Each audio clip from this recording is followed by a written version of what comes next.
Influence, the global podcast that shines a spotlight on the influencer marketing industry.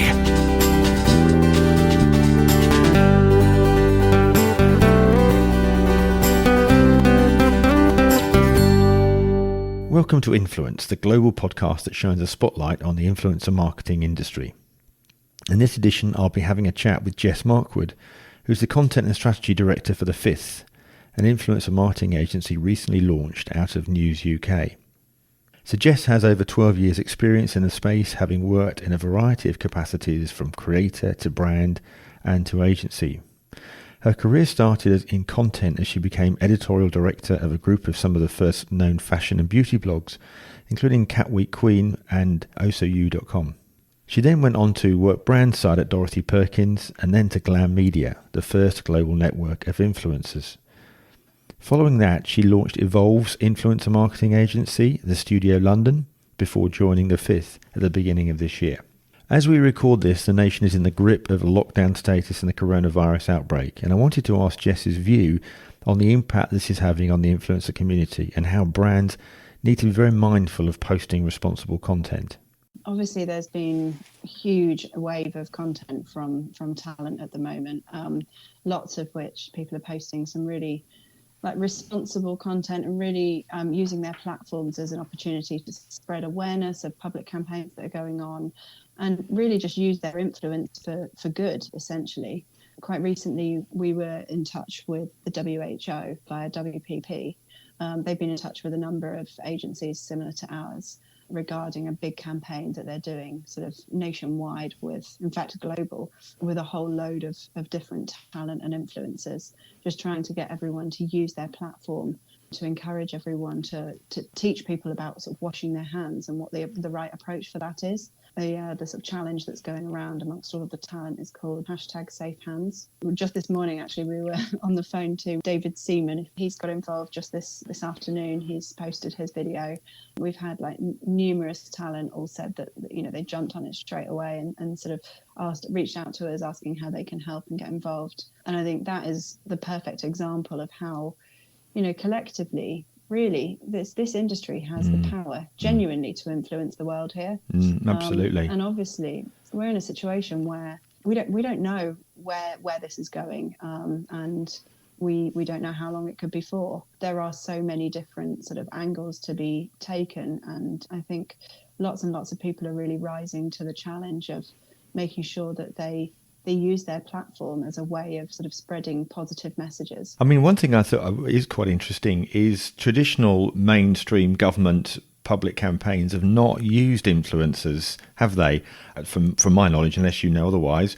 So this is quite an interesting move, because what they clearly want to do is get the whole population behind it, and particularly younger people that perhaps aren't traditionally looking at television, but are looking at YouTube and Instagram and stuff like that. So when they see some of their heroes or the people that they most admire are getting involved, I think it resonates really well.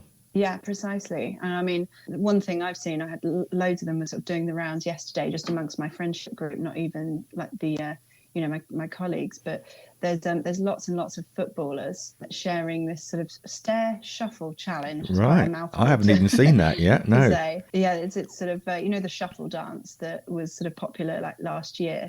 Everyone's sort of doing that dance and going up and down staircases and things. It's just a way of sort of promoting the fact, what footballers are doing while staying at home. And once they've kind of done it, they then pass on the challenge to get someone else to take part. I just think things like that, it's just a way of sort of showing right now that the safest thing for everyone, for the whole population, is to stay at home and, consider the sort of our older sort of relatives, people who potentially are a little more vulnerable here. I think it's also interesting to see the main celebrities like Tom Hanks and Idris Elba as well getting involved, because they both have had the virus, haven't they? So that you're getting first-hand experience. Yeah, I mean, they've done a fantastic job of sort of driving awareness of this around the fact that Idris, for example, he was saying, I've tested positive. I was showing literally no symptoms. And him sort of sharing that and sharing sort of a fairly regular, almost daily diary with everyone telling everyone, look, I'm self-isolating. This is really important. I was showing no symptoms. You could be the same, although we're not testing at the moment. You know, you could be in the same situation. So rather than take any risks and, you know, help spread this virus further, then instead just stay at home and sort of do your thing. I think people like that, Tom Hanks as well, sharing his sort of regular updates, it's really made a lot of people sort of sit up and listen and take it a bit more seriously. And do you think this is going to create more brand new content creators amongst a much wider part of the population, because they're almost being forced to stay at home, some of which may be bored, and you know, they're going to look for new ways to engage, and because there is a real hunger on the internet for news and content, it's going to create more of it. So do you think we're going to see more content creators? So I think that's an interesting question, because of course it depends on the subject matter. So, I mean, there's lots more people at home, you know, doing sort of things at home. I think TikTok is obviously seeing huge growth in any case. Indeed. But lots and lots of TikTok content is people doing challenges at home, sort of quick dance moves and sort of, you know, sort of silly challenges. And now people have plenty of time on their hands to try and really perfect those challenges. So I do think that there is time for talent to be creating more content in that respect. A couple of things we've seen is, you know, some of the food talent that we work with, they've started creating sort of daily cook with me type video content, where they're sharing examples of products that they might have found at the back of their store cupboard, and sort of, you know, sharing recipes of like how to cook with them. I also noticed Joe Wicks on the one show the other night, and he's now doing free home workout videos and stuff, isn't he? Yeah, I'm really impressed with this, actually. I think he's taking his sort of responsibility really seriously. And obviously with the schools being out, kids not having, you know, being really confused, certainly the younger ones, around sort of, you know, what's going on, trying to sort of set up something that creates a bit of routine and a bit of normality. He's posting daily, Monday to Friday, live YouTube videos from 9 o'clock in the morning, which is just a, you know, sort of half an hour, I think it is, PE lesson for kids. And it's a great idea. It's just an example of how, you know, Joe often posts content, you know, his workouts are often in gyms and things like that, but him sort of posting them in sort of different settings, encouraging people to, you know, sort of log on, and he's using his influence and his audience in a way to teach people something responsible. It's great. I think there's also a sense of give back and support one another, isn't there? And I think I've seen some images that have not been so good, where people where it's almost shaming, like the toilet roll videos, where in shops that are in independents, and they've put the price up significantly. So there are examples of where people have tried to, as I say, profiteer through this difficult climate, and that's been sort of called out. I noticed that you and I were talking about a well-known military man turned celebrity, you know, telling people to carry on. Yeah. I don't want to mention any names, but I'm sure many people will have spotted it and will know who I'm talking about. Very, very sort of well-known, very well respected, and has huge influence over a lot of people, and a lot of young people as well, like young guys. He's creating video content, telling people to still shake their hands. He's still hugging fans. He's going out and carrying on as normal. He's sort of tried to change his tact slightly now and talk about, you know, the mental health aspects of this, which of course I'm fully aware there are many, and there's lots of other talent who are posting some really great mental health awareness content. And of course, this is in some ways, I don't want to use the word opportunity really, but it is in a way an opportunity to really help destigmatize mental health issues. Like I've found almost daily we have a sort of a team 22 hands conference call every morning. One of the first questions we ask is like, how's everyone doing? You okay? People are, you know, they don't feel the need to, you know, to sort of hide if they're not feeling very good. Like just this morning, you know, I said, you know, last night actually I was struggling really badly with it and had a bit of a cry over this, and you know, I'm feeling better now, but I'm finding the, you know, the aspect of, people hoarding toilet rolls, you know, the elderly, the vulnerable. I'm finding that quite tough to cope with myself. So I think that's really interesting for you to say that. And for what it's worth, I too, at the beginning of this week, had a bit of a moment where I was, you know, just let it all, you know, and I think it's worse when you are living and working on your own, and you've got the pressures of work. Well, I say there could be different pressures, can't they? Of course, when you've suddenly got children around you that weren't there, and it's difficult to then focus, or you've got elderly relatives. I guess there's pressures in all sorts of different environments. But when you've got nobody to share a problem with, it can seem, when you look at all of the news, which is really some of the stories you might hear once a year, and we're getting them on a daily basis, and it's quite challenging to compute when you start to see whole industries affected by this.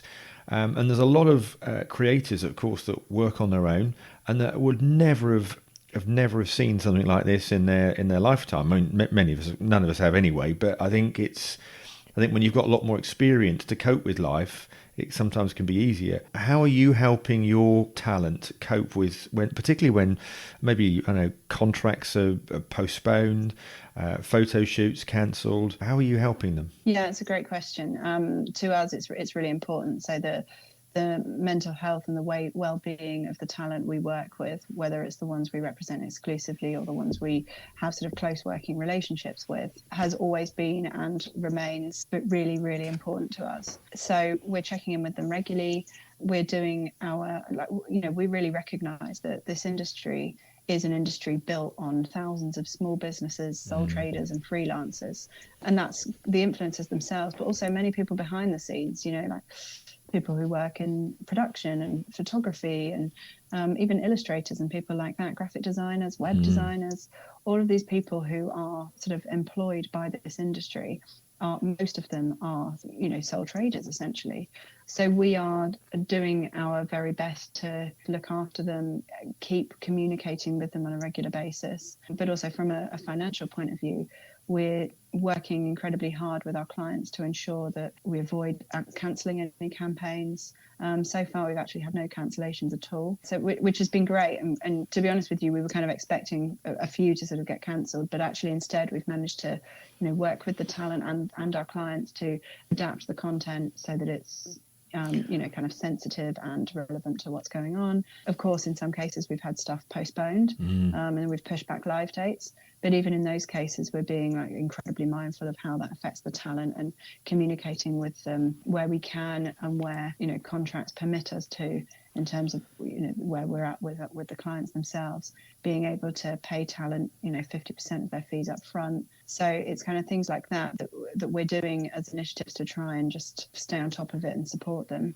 I mean, I was talking to somebody earlier today and I was saying this is probably one of the biggest social experiments in the world, isn't it? I mean, people are going to be talking about this forever and a day. And I really hope something amazingly positive does come out of it, in the sense that, the hashtag be kind or something along the lines of we have a different type of respect for our fellow human being. Entirely. I mean, I think something that has been sort of overwhelming for me has been experiencing how the communities come together and how, we are in a situation right now where the country was pretty divided before this happened. Indeed. And in some ways, we needed something to sort of bring us all back together and remind us of what's important.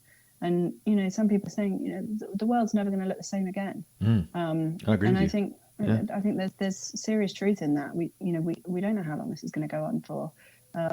We don't know the impact mentally around how this is going to affect us long term. And we genuinely don't know how many people it's going to physically affect yet. So I think what has come out of it so far that I'm seeing, and I think we'll continue to see, is this sort of real sense of community spirit, whether that's on like a very local level. I, for example, I'm sending out letters to all of my neighbours at the moment, and I've ended up with a group of about 50 people in our community, and we're all WhatsApping each other, and we're all mobilised for as and when people call and need support. It's a bit like the Blitz, isn't it? I was speaking to my dad about this the other day, and he's 84, and he's quite reticent, and he's not in perfect health, to be honest. So he's probably an at-risk individual. But he said to me only the other day, this when you've had bombs going around you left, right, and centre, and you didn't know whether or not your house was going to be next.